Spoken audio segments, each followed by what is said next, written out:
the costs of getting to net zero, of saving the planet, if you like, are going to fall on a particular generation. That is, people who are working or are buying houses over the next 20 years, or cars or whatever over the next 20 years, not the people who've already done all that. Now let's discuss some of the morning's news with former leader of the Conservative Party and peer William Hague. Good morning, William. Good morning. And former leader of Scottish Labour, Kezia Dugdale. Morning, Kezia. Good morning. And you can join in too, you should know by now how, by texting 87222, starting your message with the word Times. You can email us, studio@times.radio, or tweet @timesradio. Let's start with net zero, shall we? The former Chancellor, Lord Hammond, says that Conservative Prime Ministers have been systematically dishonest with the public about the cost of achieving net zero. In today's Times, he writes that while he was Chancellor, when the 2050 net zero target was set, his estimate that it would cost between £1 and £2 trillion was rejected by number 10. So let's start with you, William Hague. Is that a fair charge that Conservative Prime Ministers have been systematically dishonest about the cost of net zero? I think it's true that the politicians have found it difficult to face up to the public to say, this is going to be inherently expensive. This is going to cost us a lot of money, whatever we do. I wouldn't particularly criticize Conservatives for that. I think that is generally true across the whole democratic world of many different political parties. But I would add one other point, which is that it's not all cost. If you actually build in this country the industries for offshore wind, renewable energy of various kinds and so on, well, then you also get the jobs of that. And so, and a lot of those jobs will be in places that haven't always had the jobs in the past and the prosperity in the past. So there is an upside to it as well, which I would add to what Philip Hammond has said. Philip Hammond said, I mean, it's actually very interesting to see the figure, William Hague, that he says when he was Chancellor, when the net zero target was set, he said it's going to cost between £1 and £2 trillion. What's a trillion between friends? But that was rejected by number 10. I suppose it's kind of, those figures are really hard to face up to. But actually, do you think that a number would help? Well, a number might help. By the way, nobody really knows that. Yes, once you're saying between 1 and 2 trillion, it's not that meaningful a number, because that you can't translate that into how much it's going to cost every individual. It is important for us to start debating, and this is where Philip Hammond has a really good point, that the costs of getting to net zero, of saving the planet, if you like, are going to fall on a particular generation. That is, people who are working or are buying houses over the next 20 years, or cars or whatever over the next 20 years, not the people who've already done all that, and not the people, very young people or as yet unborn, by which time we will have done it later in the century. So in a way, there's an unfairness about that. And you can start seeing people's reaction to that in resisting taxes and changes and so on. But that is going to happen. And that we do have to start talking honestly about. Kezia, what do you think? Because, you know, so much of the debate is kind of, it feels conceptual, actually. And I know it's not, because it's very real. But to people just kind of going about their day-to-day lives, when you start talking about heat pumps and electric cars and drilling or exploring the North Sea for oil and gas reserves and wind power, these things, as important as they are, they feel distant. They don't feel that real world to people. So I wonder whether actually, to focus people's minds, we do need to talk about cold hard cash. Yes, but I think what we're experiencing now is a byproduct of failing to really level with people for the past decade about climate change, and having always discussed it in the abstract, it's now becoming very real for people. You know, things like Just Stop Oil, talking about the moral imperative to act on climate change is one thing, but the reality is, if we don't reform and rise to the challenge of meeting net zero and cope with the expense that that's going to cost us, it's going to be far more expensive in the long run, having failed to do so, if that makes sense. And I think that's the argument we should have been making for the past decade, is saying to people, look, this isn't going to be comfortable, but the price of not doing it is far greater than the price that you'll experience just now. I just think there's been a collective failure of political leadership on this issue for a long, long time. And it's coming home to roost. Yeah, that's interesting. I'll come back to you in a second. I just wanted to listen to this actually. Early on in the programme, we spoke to Bob Ward, Director of Policy at the Grantham Institute on Climate Change and Environment. Now, he coordinated the letter signed by hundreds of scientists. They are not happy with Rishi Sunak, warning him that allowing more oil and gas drilling will endanger global climate change efforts. He says there's more to the costs associated with net zero than what Philip Hammond has outlined. So I'm afraid that Lord Hammond isn't being honest himself. He only cites the figure for the upfront investment. He won't talk about the savings. And the analyses by the Climate Change Committee that have been confirmed by the Office for Budget Responsibility shows that the country saves far more money over the long term. In the long term. I know, but that's right. Of course, so not, and you're right, but Bob. Net benefit to the country. Yes. And you will know that some people, sadly or rightly or wrongly, will only look at the short-term pain. You know, some people are up in arms about, have the thought of having to get rid of their cars at some point in the future. Some people are not. But it's difficult for some people to see the long-term benefit. It's less difficult for others. That's correct. And the first thing to say is that our current dependence on fossil fuels is not pain-free. We've just had last winter, where we had record levels of energy bills, lots of people suffering hardship. That was entirely down to our dependence on fossil fuels. Our North Sea output made no difference to those bills. Kezia Dugdale, you were making the point that the time has been wasted over the last decade or so. But the problem we have now is, of course, we're in a period before an election. There's a year and a half to go or so. And it may be that what the different parties are saying on climate and on net zero is influenced by that. And I wonder whether that's a good thing. Well, you're right to ask that question, because I think a general election campaign across the political parties is going to serve the issue of climate change really, really poorly. It's going to drive it further down the agenda. If you look at issues like Rishi Sunak granting 100 new North Sea oil and gas licences, that will be popular with the public across the United Kingdom broadly, and particularly in the northeast of Scotland. It might have been different if we weren't in the middle of a cost of living crisis and we didn't have the backdrop of Ukraine. But that is the reality that we're faced with now. I just don't see the issue of climate change going anywhere other than down on the political agenda in the context of a general election, because ultimately it's about money in people's pockets, and people want to be able to feel secure in their own family finances. And right now, everything to do with climate change strikes them as expensive and a bit beyond them. Let's move on to shoplifting. We've been discussing this front page story on the Times this morning about possible government plans to introduce tougher sentences for shoplifters. Basically, if you're a repeat shoplifter, much like knife crime, a sort of 2 strikes and you're out rule, you'll end up behind bars. Also, there's the use of facial recognition technology within shops and by police forces as well. But on the threat of a prison sentence, how much will that actually drive down rates of shoplifting? We were speaking to James Lohman, Chief Executive of the Association of Convenience Stores, earlier. He thinks it will help deter shoplifters. I think in some cases, I think it's certainly a big improvement on what we perhaps have now, which is a sense that it's almost a non-crime or a crime without consequences. And I think it's really important there's a message that this is a crime, it's a real crime with real victims, and it will be appropriately punished. Now, that could be a custodial sentence, but one of the big drivers of this is people with addiction problems stealing from stores, either because they're stealing and selling that to people to pay for their next fix, or because they're being really exploited by more organised criminals who are sending them in to steal to order, and that again is going towards their next fix. So maybe the solution for some of those offenders might be about rehabilitation, second chance programs and things like that, and that could be the best intervention. But how will we do it? There has to be a very clear message there that shop theft is serious crime. James Lohman there. Kezia, what do you think? Is the threat of a prison sentence enough? As James was saying there's lots of factors, including the involvement of organised crime, people with addiction issues, actually committing these crimes. Will the threat of a prison sentence actually drive numbers down? I've got quite mixed feelings about this. And I think it is complicated.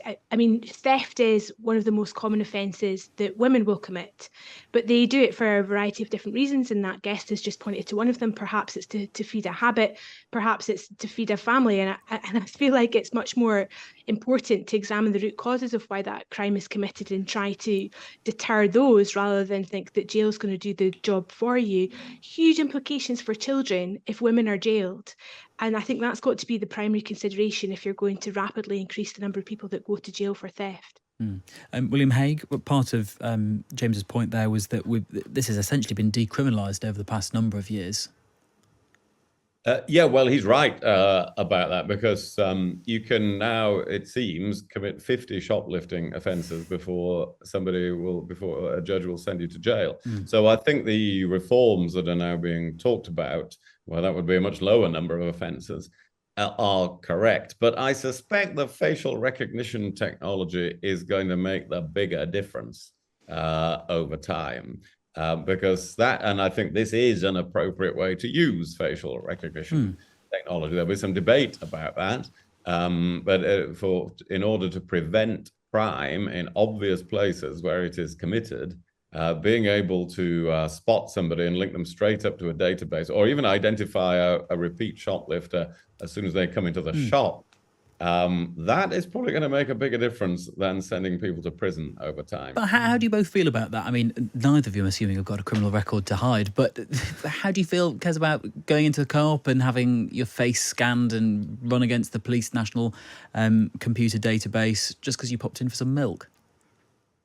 So I'm kind of comfortable with that, Luke, but I appreciate it upsets an awful lot of people, but I do think the advantages to it are far greater than the disadvantages or the invasion to my own privacy. The reality is it's happening already, right? Most CCTV technology across the country is already doing this. What we're talking about is more actively using the data that it collates. I think there's some big issues around the admissibility of evidence like that in the court system that will require some reform, but if it leads to a security guard being able to monitor particular people more closely in the supermarket for legitimate reasons, then that could be the deterrent to crime that we're really looking for. But I could be a young person who has shoplifted once and it's on my record, and then every time I go into the supermarket after that, I've got a security guard on me.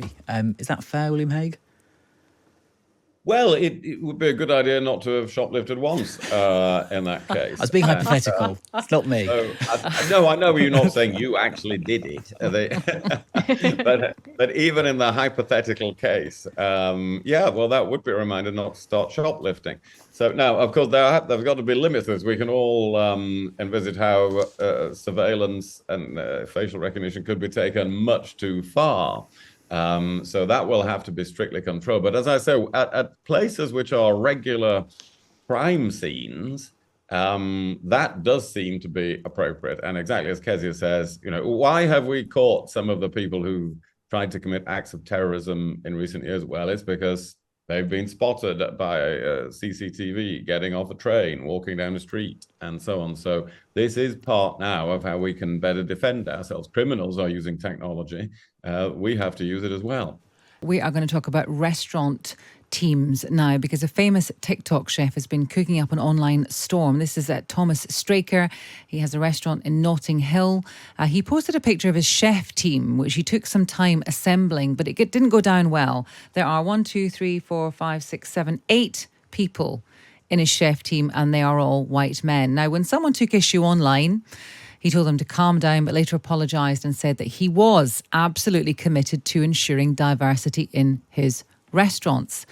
Now, I wonder if you've seen the photograph, what you think about this. Kezia Dugdale, do you think is there something jarring about this photo, that this is a restaurant in London, which is a pretty diverse city, and there is no diversity to speak of in terms of race or gender? Or do you think that actually these are the people who applied and he had to pick from them? Well, first of all, they are diverse. 2 of them have got beards, so you can at least see something different amongst them. It's a pretty grim picture, though, right? But it speaks to a reality, which is people do recruit in their own image, which in any workplace means you have to work a bit harder to get the best talent in by diversifying who you have working for you. But like, this is a guy who's famous for the things he can do with butter, right? Like, Apparently, yes. there are other vocations in the world that I'm a bit more concerned about the diversity of, but at the same time, it might be good if this particular chef could see the advantage for him and his business of having a more diverse and inclusive workforce, because that picture doesn't necessarily make me want to go and eat in his restaurant. That's interesting. William Hague, what do you think? Well, just adding to Kezzy's point, there's one bald guy in there as well. And, Stop it now, that's enough. We baldies really look out for each other. So I welcome that little tiny bit of diversity on there. But no, I'm similar to Kezzy, really. You would think these days, if you do a photograph like that of your workforce, you say, wait a minute, isn't there something missing here? And you'd be a bit careful about that. What matters, of course, is he and other people promoting diversity and making sure that those jobs and training are available to many different people. So hopefully he'll be doing that. There are quotes in this article, including from some very successful restaurants who have head female chefs and have a lot of diversity. So I think we can just put this down to, well, he will have learned quite a lesson with this incident, and should be trying to attract people from all backgrounds in future. And William, I'm really interested to hear you say that. Do you think that's something? I think we've all been on a bit of a. I'm not going to say journey. We've changed how we see things. I would say, maybe in the last 5 years or so, because of the whole debate around Black Lives Matter, but obviously also perhaps from I don't know, 10 years ago or 20 years ago when you were in politics. Do you think that you would have noticed something like this 10 years ago? Because I'm not sure that everyone would have. No, I don't think we would. No, I think things have changed a lot. I mean, just look at the cabinet today compared to 10, 20 years ago.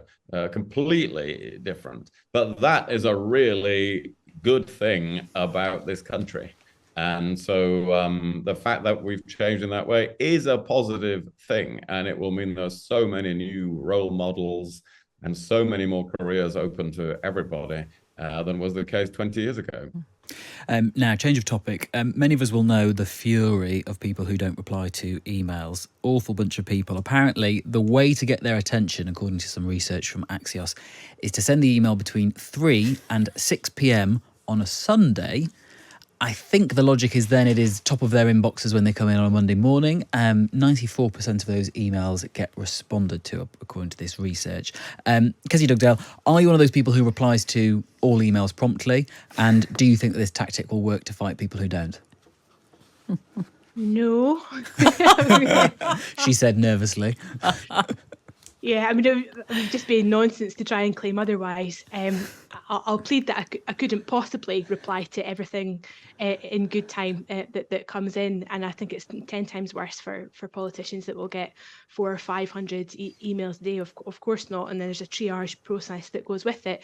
I do like the logic though of you're going to read the first thing at the top of your inbox, so send something on Sunday so you're that person that gets read. It's one way to be heard, right? The rest is just to have interesting content that's very clear about what the action you want out of it is. I get an awful lot of emails that are paragraphs and paragraphs and paragraphs of spraff, and I'm none the clearer what you actually want from me at the end of it. William Hague? Yeah, I don't reply to, I get too many emails to reply to them all, even though I have somebody who helps me reply to them all. So this allows you to pick and choose, of course, which is good. But I think what the flip side of this story is what's the worst time to send an email. And that is, in my view, Friday tea time. And there are a lot of people who do this. There are a lot of people who think, oh, I've been working all week on this. I'm just going to fire it off now to everybody with lots of questions and lots of work for them all to do. It's 5:30 Friday. And that is the most irritating thing of all. And emails that come in on a late Friday afternoon, I deliberately put back, a few days and don't deal with them. So there's something in this Sunday afternoon story, but let's add the stop sending them just when we're all, finishing for Friday and getting ready to pour a glass of wine. Who are these people? I mean, I would never be in my mind to send an email late on a Friday. You know where that's going, straight to the bottom of the sea. I've definitely sent emails late on a Friday. And, Oh, and I know Luke. that because there are some people, I won't name names, estate agents, who sometimes have auto replies on that say, if this has been received after 4 or 5 p.m. on a Friday, it will not be looked at until, which I think is quite passive aggressive, but that's what they do. They're just getting their work-life balance in tune. Anyway, thank you to both of you, to William Hague and Kezia Dugdale.